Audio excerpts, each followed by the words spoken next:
سورۃ الملک کی دو آیتیں آپ لوگوں کے سامنے پڑھی گئی ہیں، اور انہیں دو آیتوں کی روشنی میں ہماری زندگی اور ہماری موت کا فیصلہ یا ہماری زندگی کس طریقے سے ہونی چاہیے اور کس طریقے سے ہمیں موت آنی چاہیے، ان دونوں چیزوں کے تعلق سے ان دو آیتوں کے اندر اللہ تبارک و تعالیٰ نے بیان کیا ہے۔ اللہ تبارک و تعالیٰ فرماتا ہے تبارک الذی بیدہ الملک وہو علی کل شیء قدیر، بہت ہی بابرکت ہے وہ ذات جس کے ہاتھ میں بادشاہت ہے۔ الذی خلق الموت والحیات لیبلوکم ایکم احسن عملا، جس نے زندگی کو پیدا کیا، جس نے موت کو پیدا کیا تاکہ تمہیں آزمائے کہ تم میں سے کون سب سے بہترین عمل کرنے والا ہے۔ اللہ تبارک و تعالیٰ نے ہمیں یہ زندگی عطا کی ہے۔ یہ زندگی صرف کھانے پینے گھومنے پھرنے پہننے اوڑھنے کے لیے نہیں ہے کہ ہم اس زندگی کے اندر جس طریقے سے چاہیں اپنے ایام کو کاٹ لیں، اپنی عمر کاٹ لیں اور چلے جائیں، بلکہ اللہ تبارک و تعالیٰ نے ہمیں یہ زندگی دی ہے ایک خاص مقصد کے تحت، اور مقصد یہ ہے کہ وما خلقت الجن والانس الا لیعبدون، کہ ہم نے جنوں کو اور انسانوں کو صرف اپنی عبادت کے لیے پیدا کیا ہے۔ اس دنیا میں ہمارے آنے کا یہی مقصد ہے۔ اس مقصد کو جتنا ہم پورا کریں گے ہم اپنی تخلیق کے مقصد کو مکمل کر رہے ہیں، اور جتنا اس کے اندر کوتاہی کریں گے اتنا ہی ہم رب تعالیٰ کے سامنے جب کھڑے ہوں گے تو ہمارا حساب سخت ہوگا۔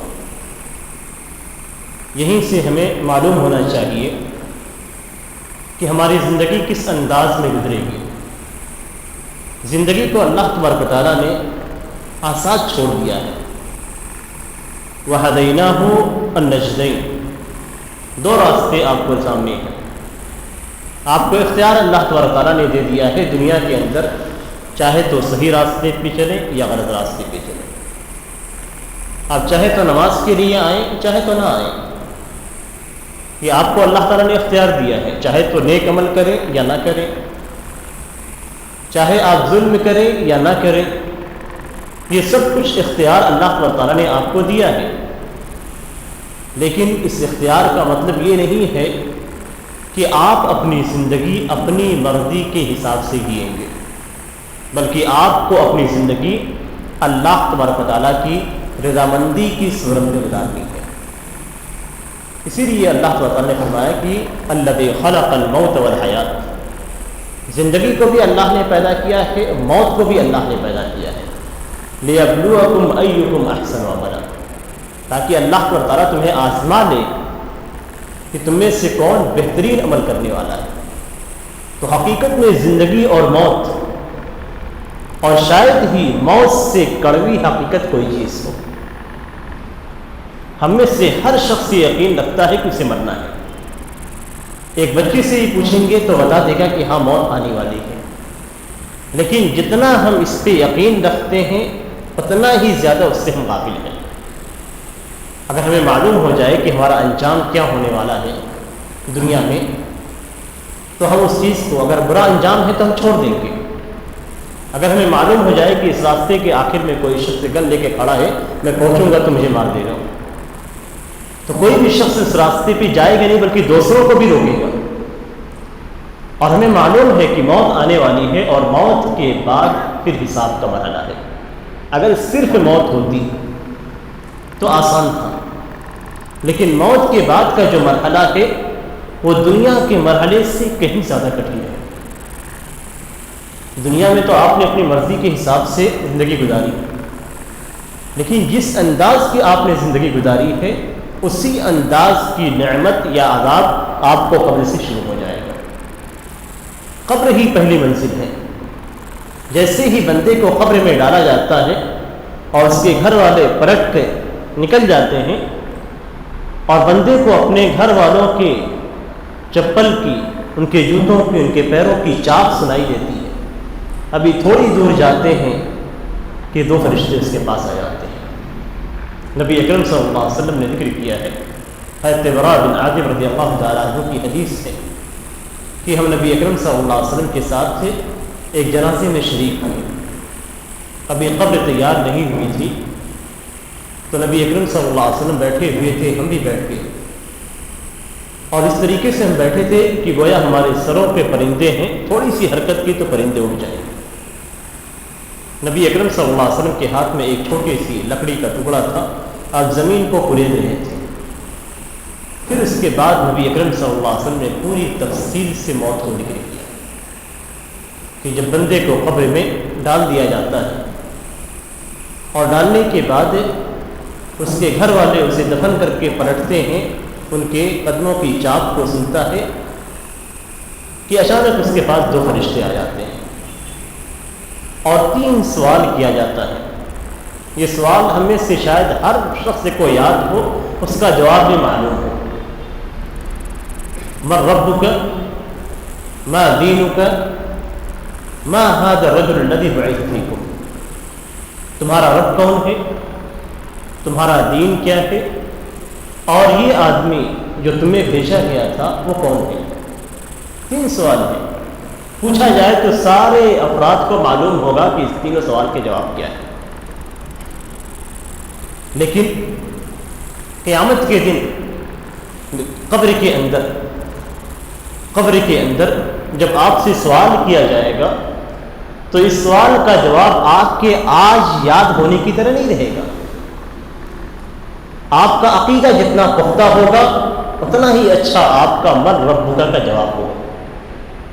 سب سے پہلی چیز یہیں سے ہمیں معلوم ہوتی ہے کہ کس طریقے سے ہمیں سیکھنا ہے، ہمیں حقیقی معنوں میں مسلمان کس طریقے سے بننا ہے۔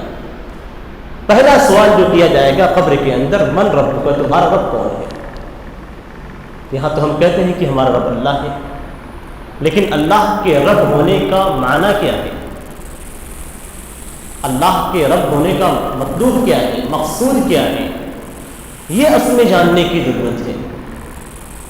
صرف آپ یہ کہیں کہ میرا مالک فلاں ہے، میرا باپ فلاں ہے، اور باپ کے ہر کام کی آپ مخالفت کریں، تو اس باپ کے ہونے کا کوئی فائدہ ہے نہیں۔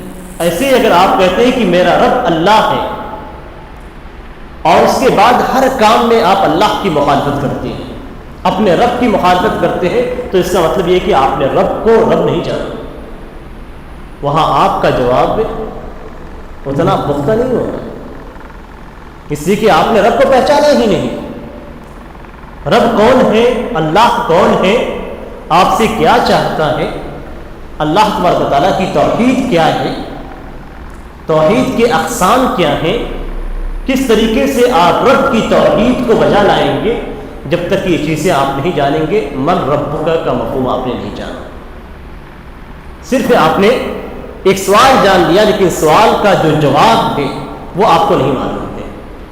تو سوال کا جواب جاننے کے لیے آپ کو توحید کو جاننا ہوگا، توحید کیا ہے۔ اس لیے کہ توحید کو اگر آپ نہیں جانیں گے تو آپ نے رب کو نہیں پہچانا۔ سب سے پہلے رب کی معرفت حاصل کرنی ہے، تبھی آپ ہمارے پہلے سوال کا جواب قبر کے اندر ہو پائے گا۔ جب تک آپ نے رب کو نہیں پہچانا اس وقت تک آپ کا جواب صحیح نہیں ہے۔ رب کو پہچاننا ضروری ہے، رب کون ہے، اس کے صفات کیا ہیں، اس کی توحید کس طریقے سے ہم کریں گے، توحید الوہیت کیا ہے، اس کا معنی کیا ہے، توحید ربوبیت کیا ہے، اس کا معنی کیا ہے، توحید اسماء و صفات کیا ہے، اس کا معنی کیا ہے، یہ ساری چیزیں قرآن کے اندر موجود ہیں۔ اگر ہم قرآن کو پڑھیں تو رب کی توحید ہمیں ہر صورت میں نظر آئے گی، صرف رب کہنے سے نہیں۔ آپ جانتے ہیں قرآن کریم کو جب آپ پڑھیں گے تو مشرکین اللہ تبارک و تعالیٰ کے رب ہونے کا اقرار کرتے تھے، مشرکین یعنی انکار نہیں کرتے تھے۔ قرآن کریم کے اندر ہے قل من رب السماوات، ان سے پوچھا جائے گا کہ پوچھا جائے، اگر ان سے پوچھا جائے ولا انسان تو اگر آپ ان سے پوچھیں کہ کون ان کو پیدا کیا، کون آسمان و زمین کا رب ہے، کون سارے معاملات کو چلاتا ہے، لَيَقُولُنَّ اللَّهُ، تو کہیں گے کہ اللہ۔ وہ جانتے ہیں کہ اللہ تبارک و تعالیٰ رب ہے، مشرکین جانتے تھے نبی اکرم صلی اللہ علیہ وسلم کے زمانے میں، لیکن کیا وہ اس مر ربک کا جواب دے پائیں گے؟ دنیا کے اندر انہوں نے جواب دے دیا نبی اکرم صلی اللہ علیہ وسلم کو، قرآن کریم اس کی شہادت دیتی ہے، لیکن کیا آخرت میں وہ جواب دے پائیں گے؟ نہیں۔ تو اگر ہم دنیا کے اندر رب کی ربوبیت کا اقرار کرتے ہیں لیکن اس کی الوہیت میں ہم توحید کو نہیں بجا لاتے، تو ہمارا بھی معاملہ کفار سے زیادہ مختلف نہیں ہوگا۔ صرف زبان سے کلمہ توحید لا الہ الا اللہ کو کہہ دینا کافی نہیں ہے، بلکہ لا الہ الا اللہ کا جو معنی ہے، اس کا جو مفہوم ہے، اس کو بھی سمجھنے کی ضرورت ہے، پڑھنے کی ضرورت ہے، جاننے کی ضرورت ہے۔ تو یہ پہلے سوال کا جواب ہمارے پاس آئے گا۔ دوسرا سوال آپ سے جو پوچھا جائے گا کہ تمہارا دین کیا ہے، تو جواب مسلمان کا یہی ہوگا کہ میرا دین اسلام ہے۔ اب یہاں سوال پیدا ہوتا ہے کہ آپ تو جواب دینے کے لیے تیار ہیں کہ ہمارا دین اسلام ہے، لیکن دین اسلام ہے تو دین میں اسلام کی کیا کیا باتیں ہیں آپ نے سیکھی ہیں، آپ نے معلوم کی ہیں کہ اسلام کی ہمیں کس باتوں کا حکم دیتا ہے، کن باتوں سے روکتا ہے؟ یہ جاننے کی ضرورت ہے، اس لیے کہ آپ کو قبر میں جواب دینا ہے، آپ کو معلوم ہی نہیں ہے کہ دین اسلام کیا ہمیں حکم دیتا ہے، تو پھر کس طریقے سے قبر کے اندر آپ جواب دیں گے؟ تو اسلام، آپ کے ہر عمل سے متعلق آپ کو اسلام کا حکم جاننا ضروری ہے۔ آپ کے عبادات سے متعلق آپ کو جاننا ضروری ہے کہ اسلام کا حکم کیا ہے، اور اسلام کا حکم اگر عبادات کے تعلق سے آپ کو دیکھنا ہے تو آپ کو قرآن اور حدیث کے اندر مل جائے گا، اس لیے کہ ہم مسلمان ہیں، اور مسلمان کا معنی یہ ہوتا ہے کہ اسلام لانے والا، اور اسلام کا معنی یہ ہے کہ قرآن اور سنت جس طریقے سے نبی اکرم صلی اللہ علیہ وسلم نے بیان کیا ہے اور جس انداز میں صحابہ کرام نے سیکھا ہے، اس لیے کہ صحابہ کرام ہی نبی اکرم صلی اللہ علیہ وسلم کے شاگرد تھے، تو نبی اکرم صلی اللہ علیہ وسلم نے اپنے شاگردوں کو اسلام کیسے سکھایا ہے، اگر آپ نے اسی انداز میں سیکھ لیا تو آپ کامیاب ہیں۔ اسلام ایسے ہی سیکھا جاتا ہے، اسلام قرآن اور حدیث، اسی لیے نبی اکرم صلی اللہ علیہ وسلم کی آخری وصیت تھی، آپ صلی اللہ علیہ وسلم نے فرمایا کہ ترکت فیکم امرین لن تضلوا ما ان تمسکتم بہما کتاب اللہ و سنتی، کہ میں تمہیں دو چیزیں چھوڑ کر جا رہا ہوں، یہ نبی اکرم صلی اللہ علیہ وسلم کی آخری وصیات میں سے ہیں، جو آخری مرد میں آپ صلی اللہ علیہ وسلم نے وصیت کی تھی، اس میں یہ وصیت تھی کہ میں تمہیں دو چیزیں چھوڑ کر جا رہا ہوں، تم کبھی بھی گمراہ نہیں ہوگے۔ عربی زبان میں لن کا جب صیغہ استعمال کیا جاتا ہے تو اس کا معنی یہ ہوتا ہے کہ کسی بھی صورت میں کچھ بھی ہو جائے گمراہی نہیں ہوگی جب تک تم ان دونوں چیزوں کو پکڑے رہو، اللہ کی کتاب اور میری سنت، یہی دونوں چیزیں اسلام ہیں۔ آپ دیکھیں عہد صحابہ تک لوٹیں، صحابہ کرام کے زمانے میں کیا ان دونوں چیزوں کے علاوہ کوئی اور چیز تھی؟ کوئی چیز نہیں تھی۔ نبی اکرم صلی اللہ علیہ وسلم نے صحابہ کرام کی تربیت جس طریقے سے کی تھی، وہی تربیت اگر ہم اپناتے ہیں، نبی اکرم صلی اللہ علیہ وسلم نے جس طریقے سے قرآن کو صحابہ کرام کو سکھایا تھا، اگر اسی انداز میں ہم سیکھتے ہیں، نبی اکرم صلی اللہ علیہ وسلم کی باتوں کو جس انداز میں صحابہ کرام نے لیا تھا، اگر ہم اسی انداز میں لیتے ہیں تو قرآن کریم کی گواہی ہے فَإِنْ آمَنُوا بِمِثْلِ مَا آمَنْتُمْ بِهِ فَقَدِ اهْتَدَوْا، کہ اے صحابہ کرام کو مخاطب کیا گیا ہے کہ جیسے تم ایمان لائے، اگر لوگ ویسے ایمان لے آئیں تو ہدایت بھی، یعنی عقیدہ آپ کا، عمل آپ کا، عبادات آپ کی اگر صحابہ کرام کے مطابق ہے، آپ کی فکر، آپ کے منہج، آپ کا عقیدہ، آپ کی عبادات، آپ کے اخلاق، یہ ساری چیزیں اگر صحابہ کرام کے منہج کے مطابق ہیں، ان کے جیسے ہیں، فَقَدِ اهْتَدَوْا، قرآن کی گواہی ہے تو ہدایت ہے۔ وَإِن تَوَلَّوْا فَإِنَّمَا هُمْ فِي شِقَاقٍ، اگر اس طریقے کو چھوڑ دیا گیا فَإِنَّمَا هُمْ فِي شِقَاقٍ، تو یہ الگ ہو گئے۔ شقاق بولتے ہیں، ایک ڈنڈا آپ لیجئے، اس کو پھاڑ دیجئے، اس کو آپ پھاڑیں گے تو جو حصہ کٹ کے نکل جاتا ہے وہی شقاق ہے. تو اگر کوئی شخص قرآن و سنت کو صحابہ کرام کے مطابق سمجھنے کی کوشش نہیں کرتا ہے تو وہ شقاق کے اندر آ جاتا ہے. اور ظاہر سی بات ہے جو اس انداز میں دے گا وہ قبر کے اندر اپنا جواب دینی الاسلام صحیح طور پہ نہیں کر پائے گا. سمجھنے کی ضرورت ہے. جو کمی ہماری دنیا کے اندر ہوگی وہ کمی ہمارے قبر کے اندر ہوگی. یہ بالکل آپ سمجھ لیجئے کہ جو سوال ہے سوال کا جواب کب صحیح ہوگا. جتنا پختہ آپ دنیا کے اندر عمل کے اعتبار سے، ایمان کے اعتبار سے، عقیدے کے اعتبار سے ہوں گے اتنی ہی پختگی آپ کے جواب میں قبر کے اندر ہوگی. جتنی کمی یہاں ہوگی اتنی ہی کمی وہاں پہ بھی ہوگی. تیسرا سوال جو کیا جائے گا ما ھذا الرجل الذی بعث فیکم، یہ کون شخص تھا جو تمہیں بھیجا گیا تھا. یعنی نبی اکرم صلی اللہ علیہ وسلم کی طرف اشارہ ہے. اب یہاں پہ جو سوال کیا جائے گا تو سوال کا مطلب کیا ہے؟ رب کے تعلق سے پوچھا گیا، اسلام کے تعلق سے پوچھا گیا، نبی اکرم صلی اللہ علیہ وسلم کے تعلق سے پوچھا گیا. اور نبی اکرم صلی اللہ علیہ وسلم کو اللہ تبارک و تعالیٰ نے رسول بنا کر بھیجا تھا. رسول ہونے کا معنی کیا ہوتا ہے کہ اپنا پیغام اللہ نے نبی کو دیا تاکہ وہ لوگوں تک پہنچا دے.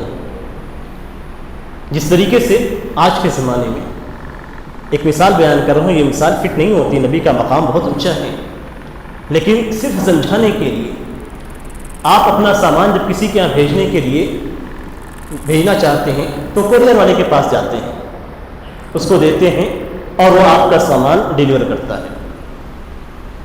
تو یہ جو کام ہے یہ پیغام اللہ تبارک و تعالیٰ کا ہے. اسلام شریعت یہ اللہ کی ہے. اللہ تبارک و تعالیٰ نے نبی اکرم صلی اللہ علیہ وسلم کو ذمہ داری دی اور یہ ذمہ داری بذات خود اتنی اونچی ہے کہ جس کو دے دیا جاتا ہے اس کا مقام اونچا ہو جاتا ہے. جس کو دے دیا جاتا ہے یہ ذمہ داری دے دی جاتی ہے اس کا مقام خود اونچا ہو جاتا ہے، اس لیے کہ رب نے اسے چنا ہے. اور جب رب کسی کو چنتا ہے تو اس کا مقام کتنا اعلیٰ ہو جاتا ہے آپ سوچ بھی نہیں سکتے.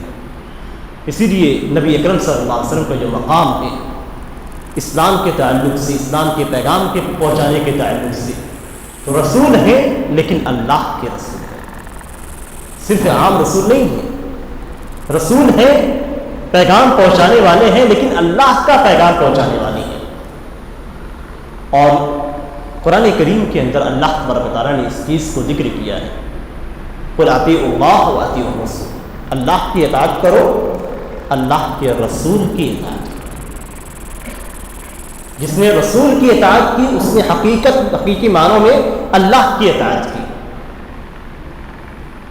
حقیقت یہی ہے، رسول ہی ہمارا راستہ ہے اللہ تعالیٰ پہنچنے کے لیے. رسول کی باتوں پہ ہم عمل کریں گے تو ہم حقیقت میں اللہ تعالیٰ کی باتوں پہ عمل کریں گے. اس لیے کہ قرآن بھی ہمیں رسول سے ملا ہے، احادیث بھی، وحی کی دوسری صورت بھی، شریعت کی دوسری باتیں بھی ہمیں نبی اکرم صلی اللہ علیہ وسلم سے ملی. تو ہمیں نبی اکرم صلی اللہ علیہ وسلم کی اطاعت کرنی ہے. اگر اس اطاعت سے ہم ہٹ گئے تو ہمارے لیے جہنم ہی جہنم ہے. اور اس کی وضاحت نبی اکرم صلی اللہ علیہ وسلم کی حدیث سے ہوتی ہے. آپ صلی اللہ علیہ وسلم فرماتے ہیں کل امتی یدخلون الجنہ الا من ابا، میری امت کے سارے لوگ جنت میں جائیں گے. یہ خوشخبری ہے ساری امت کے لیے، میری امت کے سارے لوگ جنت میں جائیں گے سوائے وہ شخص جو جنت میں جانے سے انکار کر دے. آپ سوچئے کوئی بھی جنت میں جانے سے انکار کرے گا؟ صحابہ کرام نے پوچھا کہ اے اللہ کے رسول انکار کون کرے گا؟ تو آپ نے فرمایا من اطاعنی دخل الجنہ ومن عصانی فقد ابا، کہ جس نے میری اطاعت کی وہ جنت میں داخل ہوگا اور جس نے میری نافرمانی کی اس نے جنت میں داخل ہونے سے انکار کر دیا. نافرمانی کیا ہے؟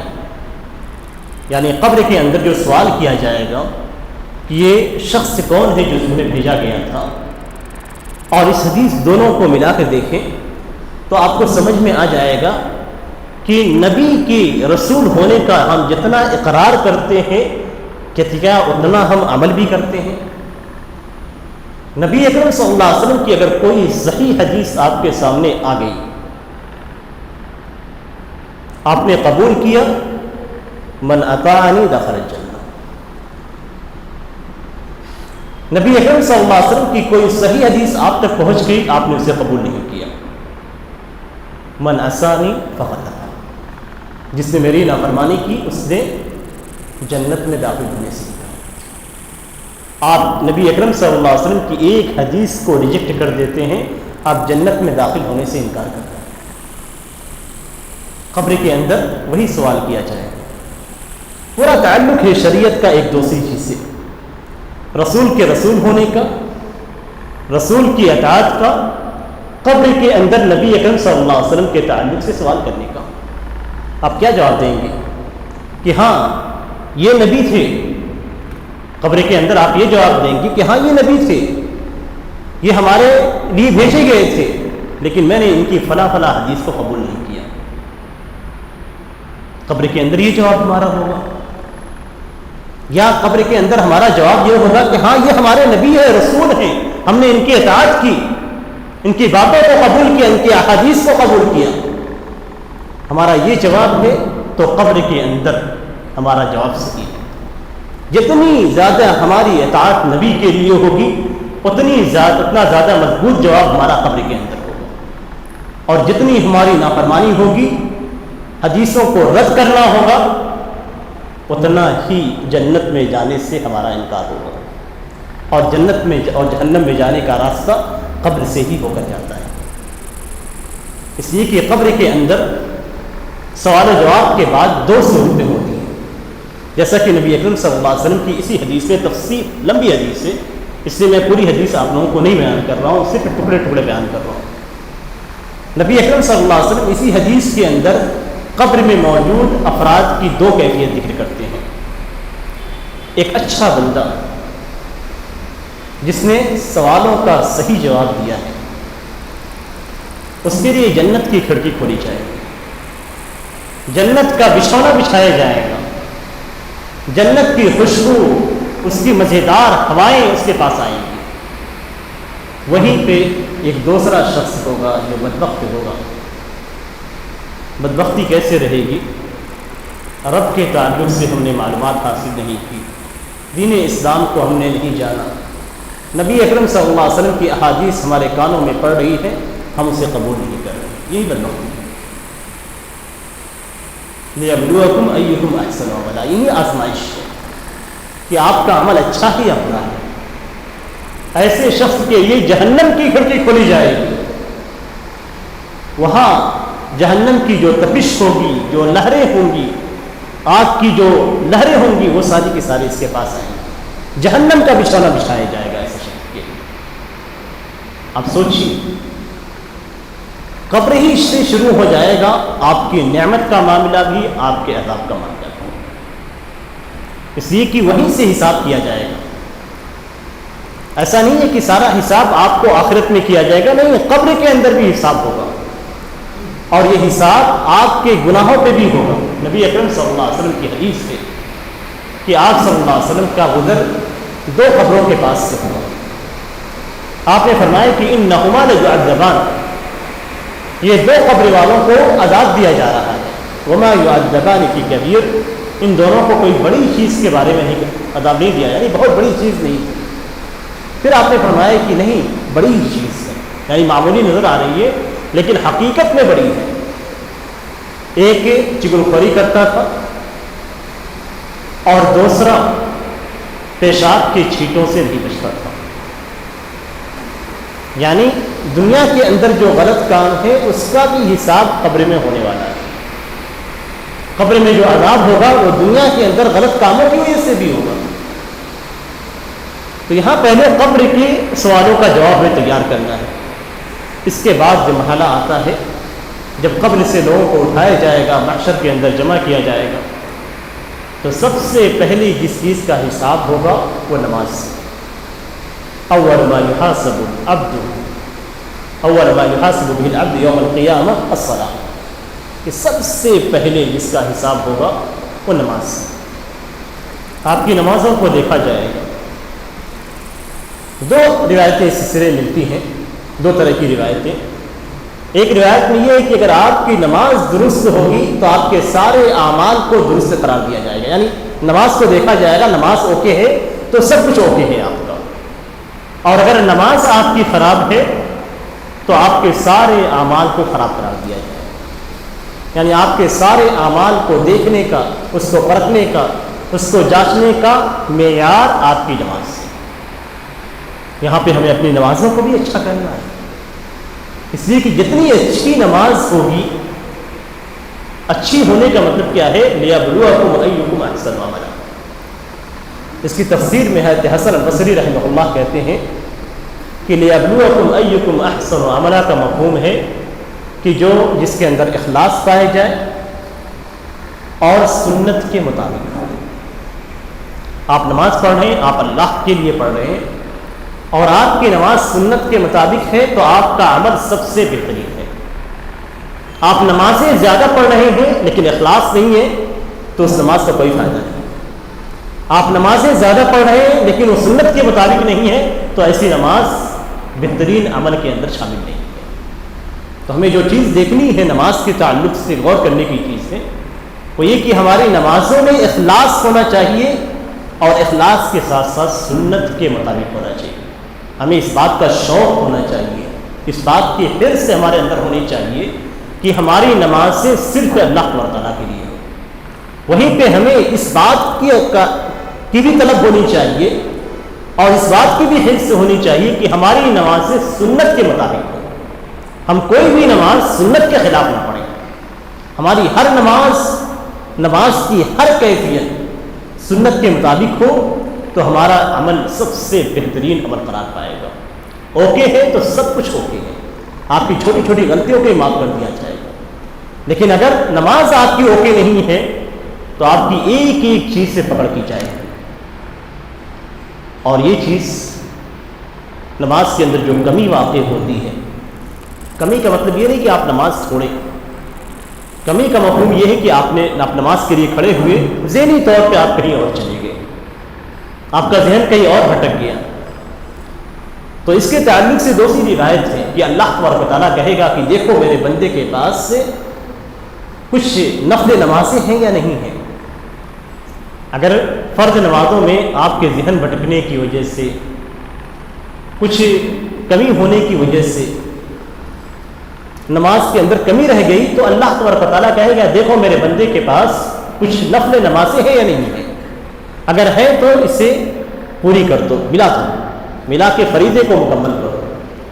فرض نماز اللہ تبارک و تعالیٰ کو سب سے زیادہ محبوب ہے، اس لیے کبھی بھی فرض نماز چھوڑنی نہیں چاہیے، کتنی بھی پریشانی آپ کو ہو، کتنی بھی جلدی آپ کو ہو، آپ فرض ضرور ادا کریں، وقت نہ بھی ہو تب بھی آپ فرض ادا کریں، اس لیے کہ فرض اگر آپ نے چھوڑ دیا تو اس سے پکڑ ہے آپ کے لیے، اور اگر آپ نے فرض کو جلد بھی ادا کر لیا سنت کے مطابق اور کمی بھی رہ گئی تو آپ بقیہ اوقات میں جو نفل پڑھتے ہیں اسے جوڑ کے آپ کے فرض کو مکمل کر دیا جائے۔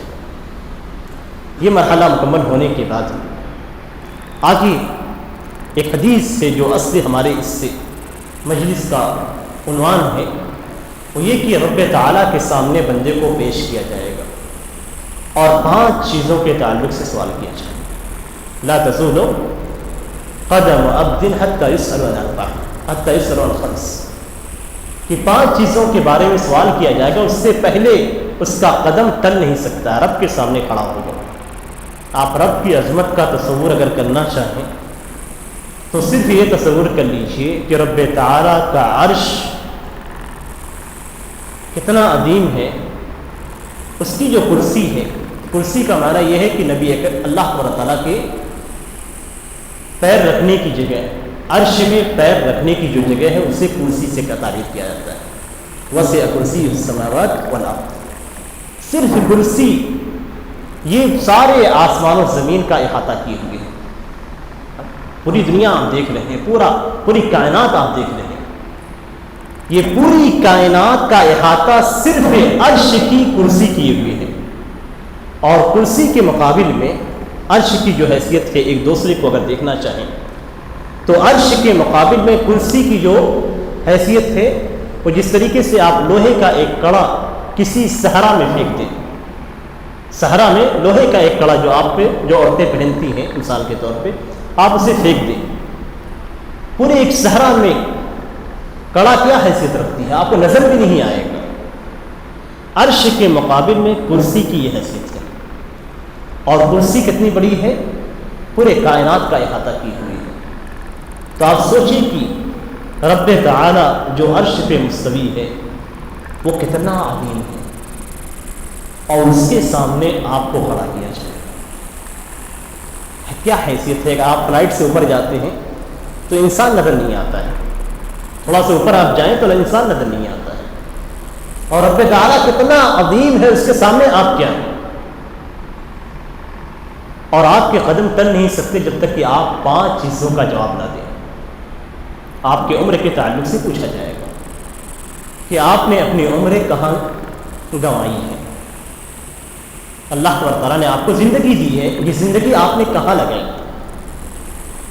آپ کو پورا حساب دینا ہوگا کہ میں نے اپنی عمر اس کام میں لگائی ہے، اللہ کی عبادت میں لگائی ہے، اللہ کی اطاعت میں لگائی ہے، تو آپ کامیاب ہیں۔ لیکن آپ نے اگر اپنی عمر کو ایسے ہی ضائع کر دیا ہے اللہ کی معصیت میں، تو عذاب ہی عذاب ہے۔ 3 ہی صورتیں آپ کے سامنے رہیں گی، یا تو آپ نے اپنی زندگی کو اللہ کی اطاعت میں لگائی ہے، اسلام کے مطابق گزاری ہے، تو آپ کامیاب ہیں، آپ نے اللہ تعالیٰ کی معصیت میں گزاری ہے تو آپ ناکام ہیں۔ تیسری صورت یہ ہے کہ آپ نے اپنی عمر ضائع کر دی ہے، آپ نے اپنی عمر ضائع کر دی ہے، اپنے وقت کو ضائع کرتے رہے۔ آپ عمر سے مراد یہ ہے کہ اپنے اوقات، زندگی کے اوقات، زندگی کے لمحات آپ نے ضائع کر دیا، ایسے ہی بیٹھے ہوئے ہیں، ٹائم پاس کر رہے ہیں آپ۔ آج کل لوگوں کو ٹائم پاس کرنا بہت اچھا لگتا ہے، لیکن یہ ٹائم پاس اللہ تبارک تعالیٰ کے ہاں پوچھا جائے گا کہ تم نے ٹائم کہاں پہ پاس کیا اپنا، حلال میں یا حرام میں، یا ایسے ہی اپنے وقت کو گزار دیا، تو اللہ تعالیٰ پوچھے گا کیا میں نے ایسے وقت گزارنے کے لیے تمہیں زندگی دی تھی؟ جواب کیا رہے گا ہمارا؟ سوچنے کی ضرورت ہے۔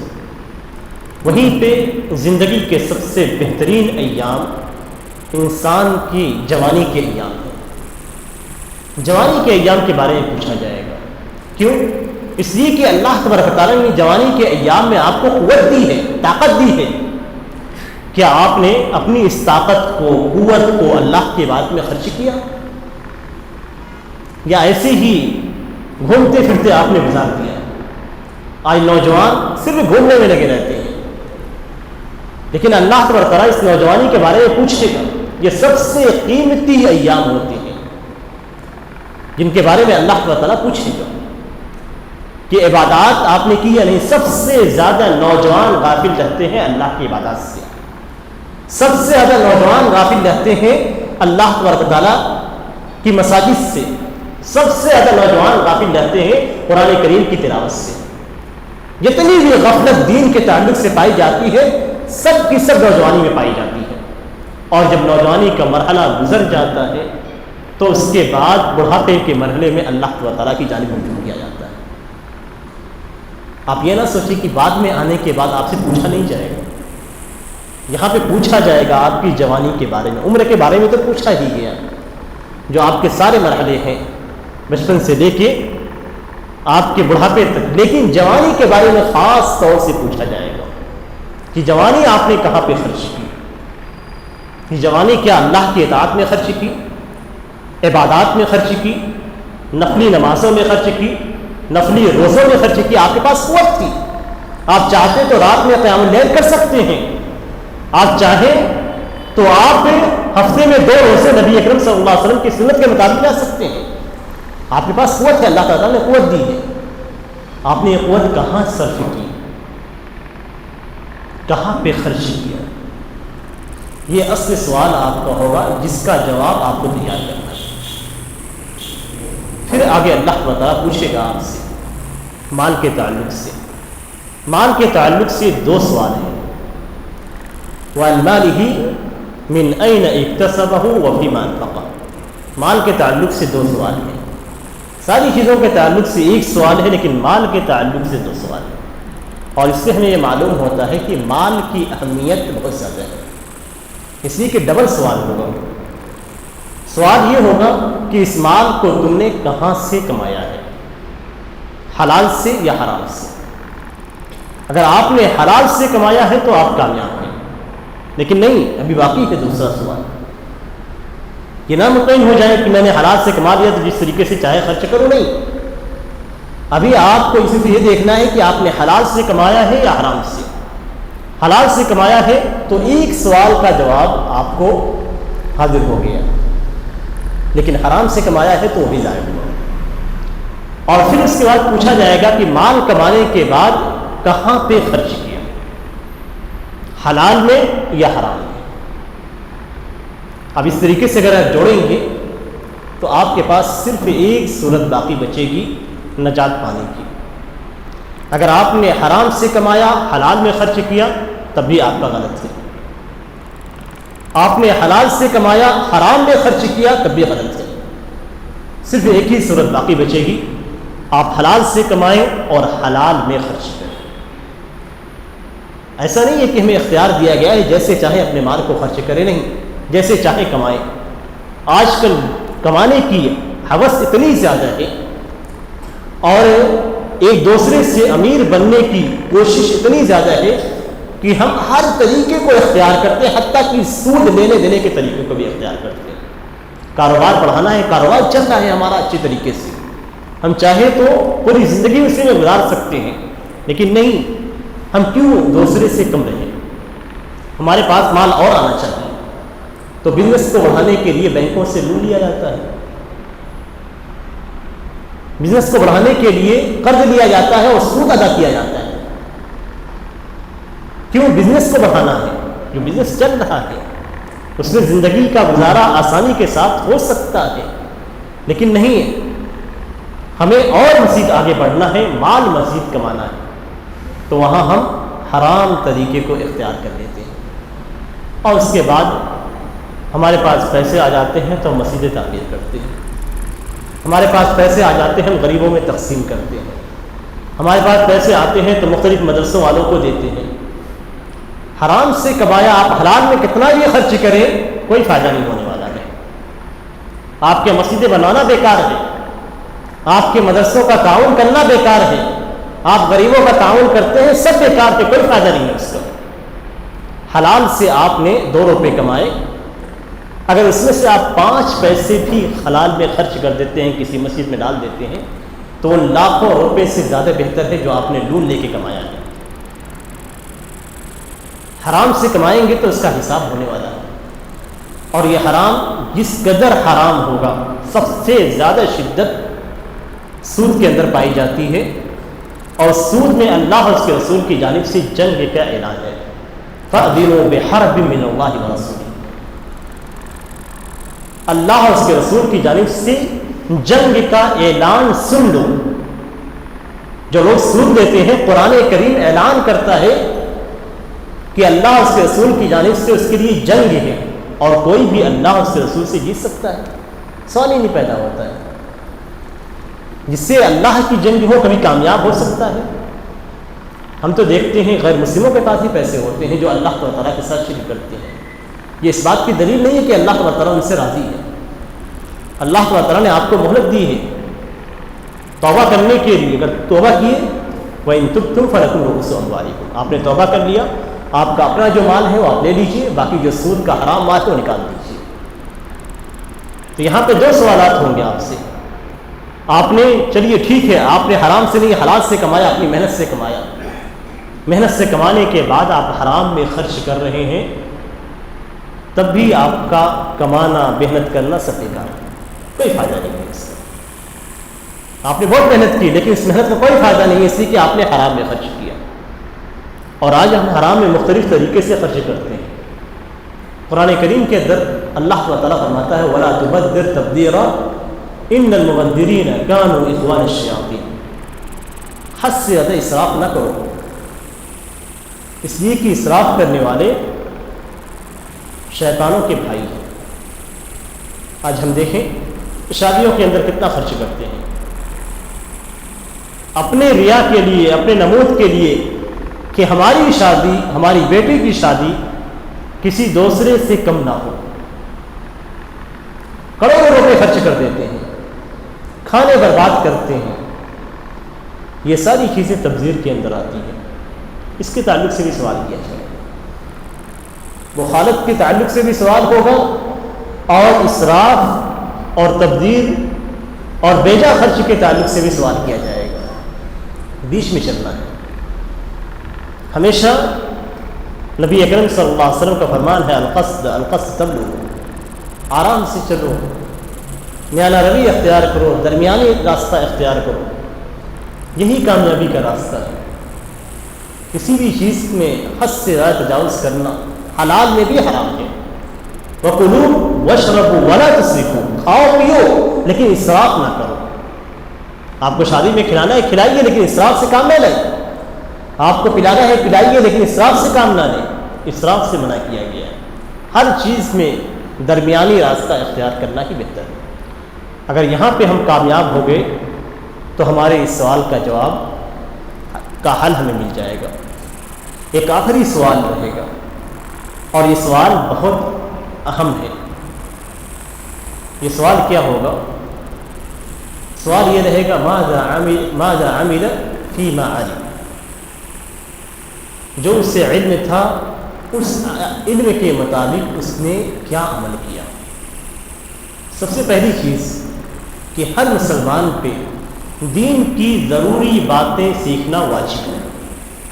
دین کی جو ضروری باتیں ہیں عبادات سے متعلق اور اس کے اخلاق سے متعلق, معاملات سے متعلق, اگر کسی کام کو دنیاوی کام کو کر رہا ہے تو وہ حلال ہے یا حرام ہے, ان ساری چیزوں کا جاننا ہر مسلمان پہ واجب ہے. آپ کو کیسے نماز پڑھنی ہے آپ کے اوپر جاننا واجب ہے. آپ کو کس طریقے سے روزہ رکھنا ہے آپ کو جاننا ضروری ہے. تو آپ کی جو بنیادی عبادات ہیں ان چیزوں کا جاننا, ان عبادات کا جاننا آپ کے لیے ضروری ہے. دین کی بنیادی باتوں کا جاننا ہر مسلمان پہ فرض ہے. اور اگر اس کے اندر وہ کوتاہی کرتا ہے تو نبی اکرم صلی اللہ علیہ وسلم کے فرمان کی مخالفت کرتا ہے کہ طلب العلم فریضۃ علی کل مسلم, کہ ہر مسلمان پہ علم کا سیکھنا ایک واجب ہے, ضروری ہے. اگر اس نے سیکھ لیا تو سیکھنے کے بعد اس نے کیا عمل کیا یہ پوچھا جائے گا. اور کوئی یہ نہ سوچے کہ ہم سیکھتے ہی نہیں ہیں اس لیے کہ ہمیں عمل کرنا نہیں پڑے گا. نہیں, اگر آپ نے جان بوجھ کر نہیں سیکھا تو آپ نے غلطی کی. آپ کو جو کام بھی کرنا ہے سب سے پہلے آپ کو سیکھنا ہے کہ وہ کام شریعت میں حلال ہے یا حرام ہے.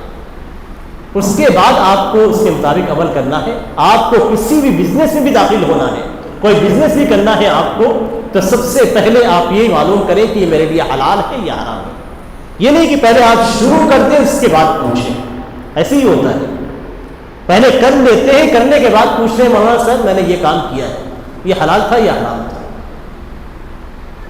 سوال یہ پیدا ہوتا پہلے کیوں نہیں پوچھا؟ پہلے تو پوچھنا تھا. آپ نے پہلے نہیں, پہلے آپ نے کام کیا اس کے بعد آپ پوچھ رہے ہیں کہ حلال ہے یا حرام, اور حرام ہے تو کیسے اس سے نکلا جائے. میں نے تو کر لیا اس کو, میرا بزنس اسٹارٹ ہو گیا, میں کیا کروں, نکالوں گا تو سب خراب ہو جائے گا. تو سوالات یہ کی جاتے ہیں. تو علم کے مطابق جو آپ کو معلوم ہے اس کے مطابق آپ نے کیا عمل کیا یہ سوال کیا جائے.